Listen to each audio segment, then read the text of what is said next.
Bapak-bapak, ibu-ibu, saudara-saudara yang dirahmati Allah, bahkan hari Rabu 27 Mei 2015, Wakil Perdana Menteri Cina Liu Yangdong di Auditorium FISIP Universitas Indonesia di depan akademisi, mahasiswa-mahasiswi, beliau memberikan pidato.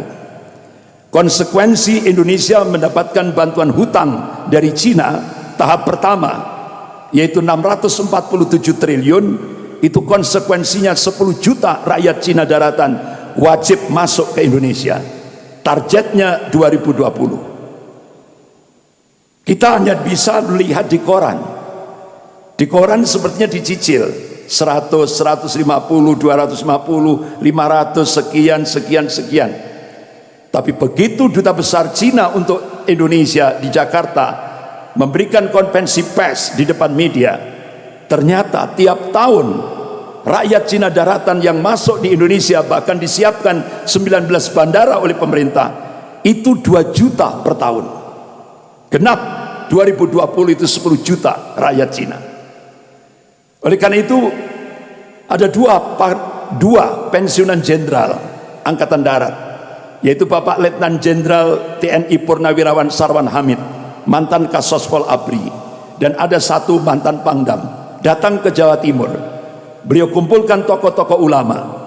Jadi ternyata tenaga kerja asing yang mengaku buruh dari Cina yang didatangkan ke Indonesia itu bukan buruh, rata-rata mereka tentara merah. Bahkan kita cukup kaget, di Jawa Timur markas tentara merah itu ada di Tempeh, Lumajang, dekat lautan pasir.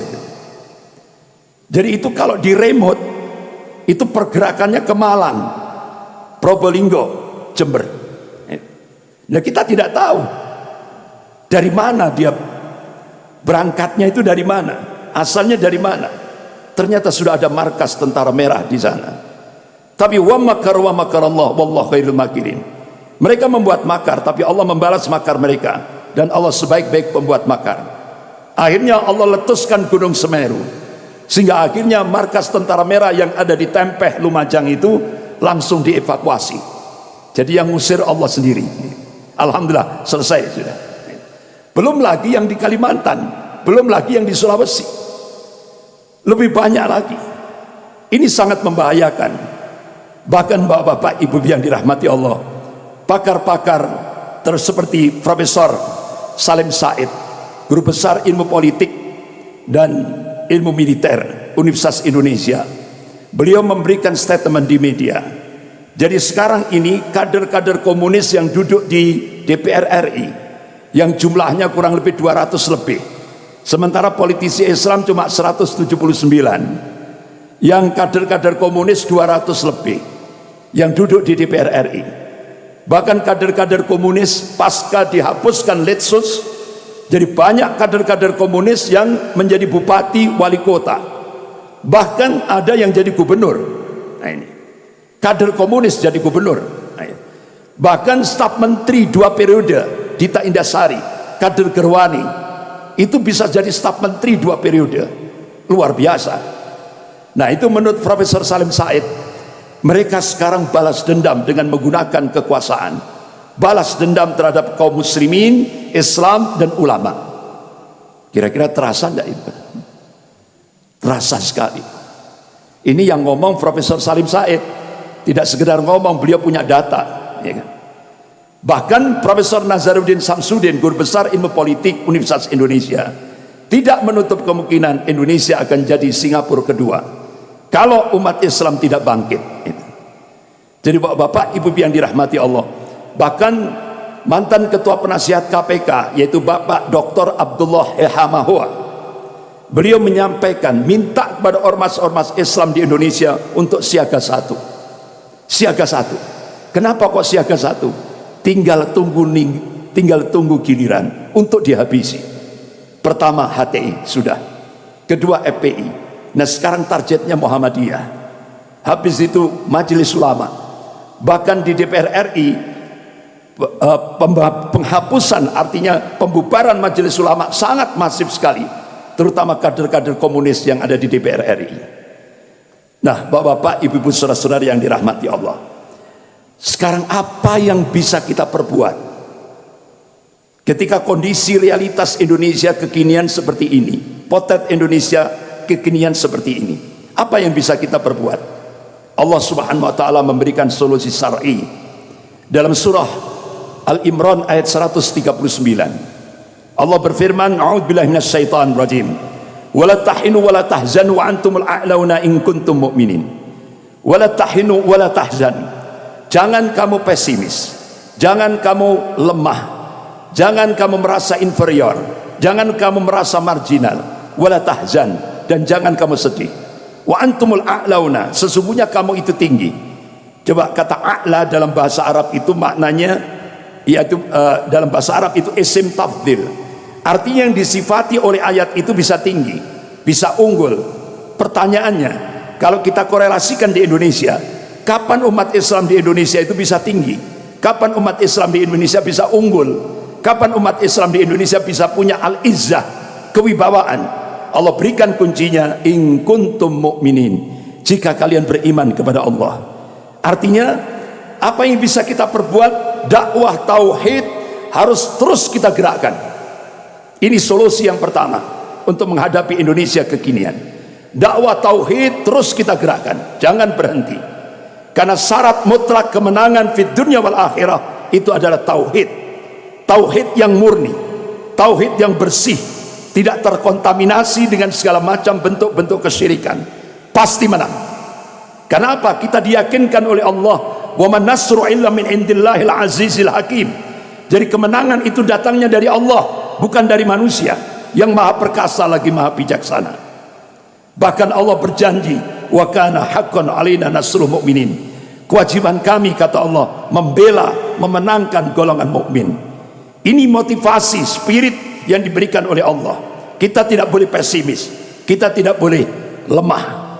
Yang kedua, solusi yang kedua, ayo kita jadikan lembaga-lembaga pendidikan Islam kita, pesantren-pesantren kita, madrasah-madrasah kita menjadi sarana strategis untuk membangkitkan semangat kebangkitan Islam.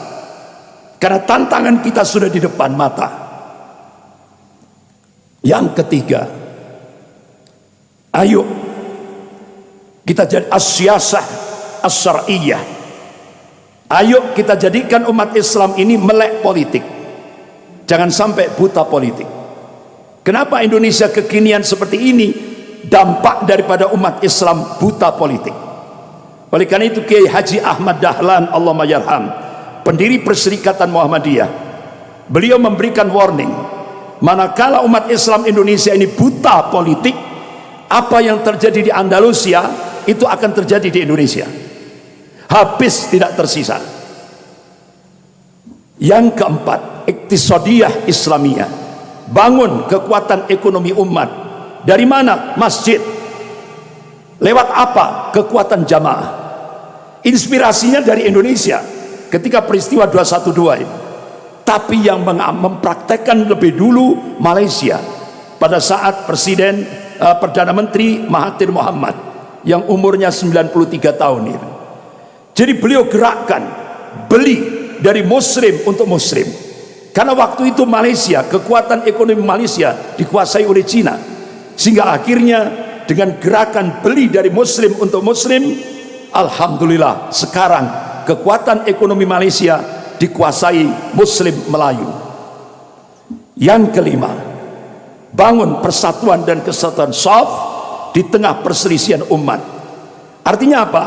Masalah-masalah furuk kita pinggirkan.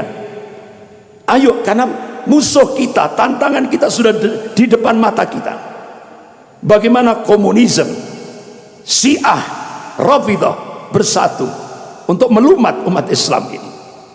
Oleh karena itu, apa yang diingatkan oleh Rasulullah SAW 1442 tahun yang lalu sudah nampak terjadi di Indonesia ini. Kalau Rasulullah SAW, yusiku antada'a alaikumul umamu min kulli ufukin.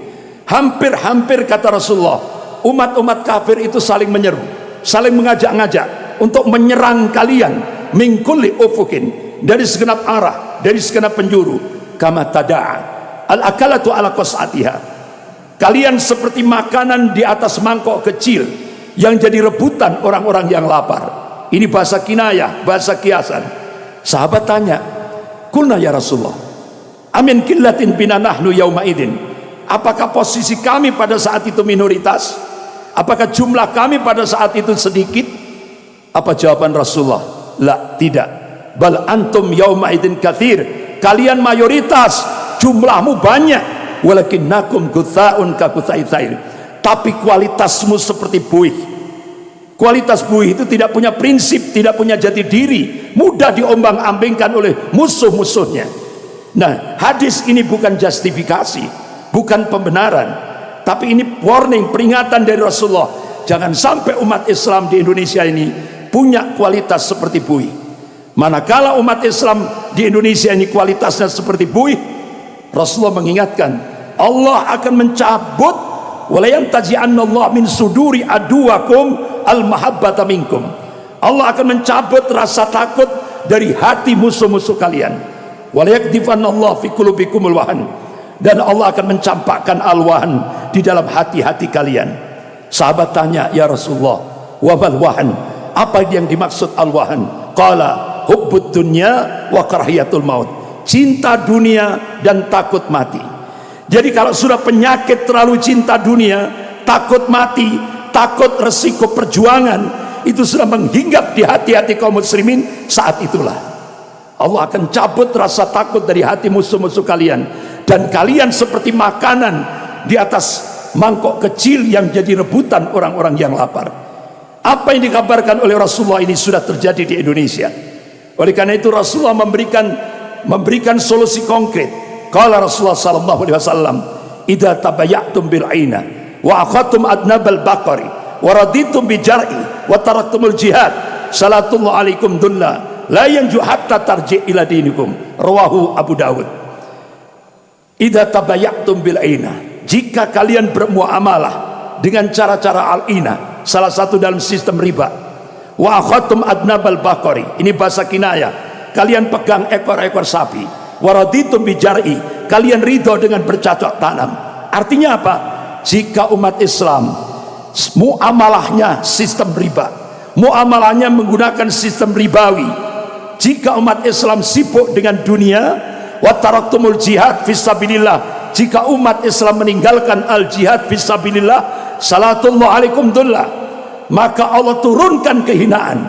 La yanju syai'a, sedikit pun Allah tidak akan mencabut dari kehinaan itu, hatta tarji' ila dinikum, hingga kalian kembali kepada agama kalian. Sebagian ulama hadis menafsirkan hingga umat Islam bangkit semangat jihadnya, baru Allah akan cabut dari kehinaan itu. Mudah-mudahan bapak-bapak, ibu-ibu, saudara-saudari yang dirahmati Allah, dalam kondisi seperti ini bisa membangkitkan semangat umat Islam di Indonesia. Kalau tidak kondisi seperti ini, mungkin umat Islam tidur. Oleh karena itu dengan kondisi seperti ini, insya Allah bisa membangkitkan semangat umat Islam untuk berjuang, dan berjuang. Karena insya Allah, yakinlah Allah subhanahu wa ta'ala akan memenangkan perjuangan kaum muslimin. Karena Allah meyakinkan itu, dan Allah berjanji, dan janji Allah pasti. Innallaha la yukhliful mi'ad, Allah tidak akan mengingkari janjinya. La tabdila di kalimatillah, tidak ada perubahan akan kalimat-kalimat Allah. Jadi tugas kita berjuang. Natijahnya, hasilnya serahkan kepada Allah subhanahu wa ta'ala.